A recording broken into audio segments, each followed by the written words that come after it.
राधे राधे। जय श्री कृष्णा। कार्तिक मास की जय। कार्तिक मास महात्म्य कथा अध्याय 1 में आप सभी का स्वागत है।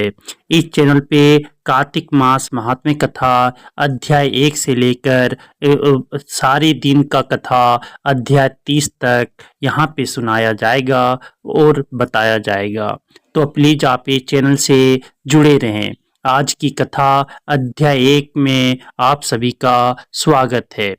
मैं सिमरू माता शारदा बैठे जिह्वा आए, कार्तिक मास की कथा लिखे कमल हर्षाए।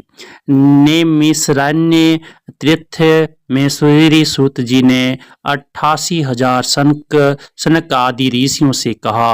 अब मैं आपको कार्तिक मास की कथा विस्तार पूर्वक सुनाता हूँ, जिसका श्रवण करने से मनुष्य के सभी पाप नष्ट हो जाते हैं और अंत समय में वैकुंठ धाम की प्राप्ति होती है।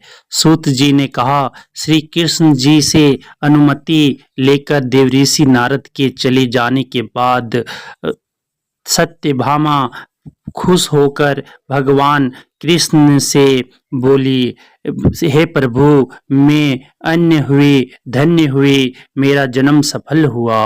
मुझ जैसी त्रिलोके सुंदरी के जन्मदाता भी धन्य है, जो आपकी 16,000 स्त्रियों के बीच में आपकी परम प्यारी पत्नी बनी। मैंने आपके साथ नारद जी को वह कल्प वृक्ष आदि पुरुष विधि पूर्वक दान में दिया, परंतु वही कल्प वृक्ष मेरे घर लहराया करता है।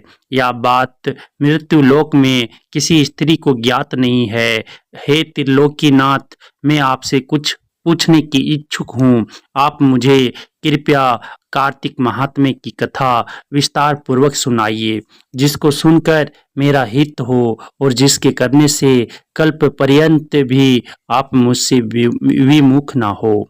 सूत जी आगे बोले, सत्यभामा के ऐसे वचन सुनकर श्री कृष्ण हंसते हुए सत्यभामा का हाथ पकड़ा और अपने सेवकों को वहीं रुकने के लिए कहकर विलास युक्त अपनी पत्नी को कल्प वृक्ष के नीचे ले गए। फिर हंसकर बोले, हे प्रिय, 16,000 रानियों में से तुम मुझे प्राणों के समान प्यारी हो। तुम्हारे लिए मैंने इंद्र एवं देवताओं से विरोध किया था। हे कांते, जो बात तुमने मुझसे पूछी है उसे सुनो।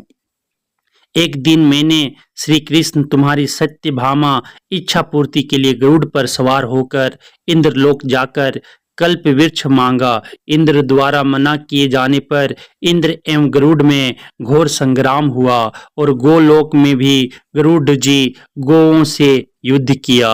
गरुड़ की चोंच की चोट से उनके कान एवं पूंछ कटकर गिरने लगे, जिससे 3 वस्तुएं उत्पन्न हुई। कान से तंबाकू, पूंछ से गोभी और रक्त से मेहंदी बनी। इन तीनों का प्रयोग करने वाले को मोक्ष नहीं मिलता। तब गौओं ने भी क्रोधित होकर गरुड़ पर वार किया, जिससे उनके 3 पंख टूटकर गिर गए। इनके पहले पंख से नीलकंठ, दूसरे से मोर और तीसरे से चकवा चकवी उत्पन्न हुए।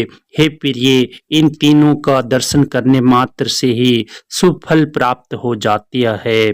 यह सुनकर सत्यभामा ने कहा, हे प्रभु, कृपया मुझे मेरे पूर्व जन्मों के विशेष में बताइए कि मैंने पूर्व जन्म में कौन कौन से दान, व्रत और जप नहीं किए हैं। मेरा स्वभाव कैसा था, मेरे जन्मदाता कौन थे और मुझे मृत्यु लोक में जन्म क्यों लेना पड़ा। मैंने ऐसा कौन सा पाप कर्म किया था जिससे मैं आपकी अर्धांगिनी हुई।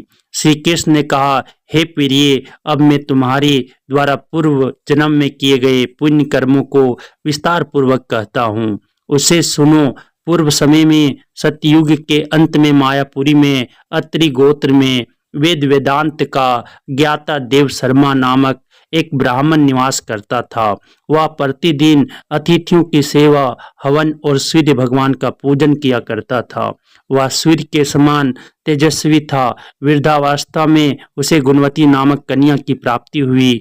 उस पुत्रहीन ब्राह्मण ने अपनी कन्या का विवाह अपने ही चंद्र नामक शिष्य के साथ कर दिया। वह चंद्र को अपने पुत्र के समान मानता था और चंद्र भी उसे अपने पिता की भांति सम्मान देता था। एक दिन वे दोनों कुश और समीदा लेने के लिए जंगल में गए। जब वे हिमालय की तलहटी में भ्रमण कर रहे थे तब उन्हें एक राक्षस आता हुआ दिखाई दिया। उस राक्षस को देखकर भय के कारण उनके अंग शिथिल हो गए और वे वहां से भागने में भी असमर्थ हो गए। तब उस काल के समान राक्षस ने उन दोनों को मार डाला।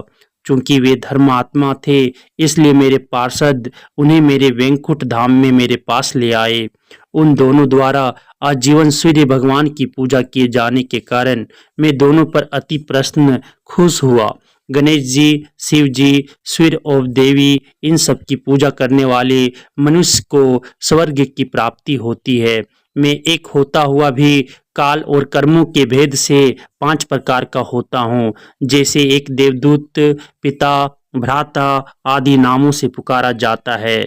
जब वे दोनों विमान पर आरूढ़ होकर सूर्य के समान तेजस्वी रूपवान चंदन की माला धारण किए हुए मेरे भवन में आए तो वे दिव्य भोगों को भोगने लगे।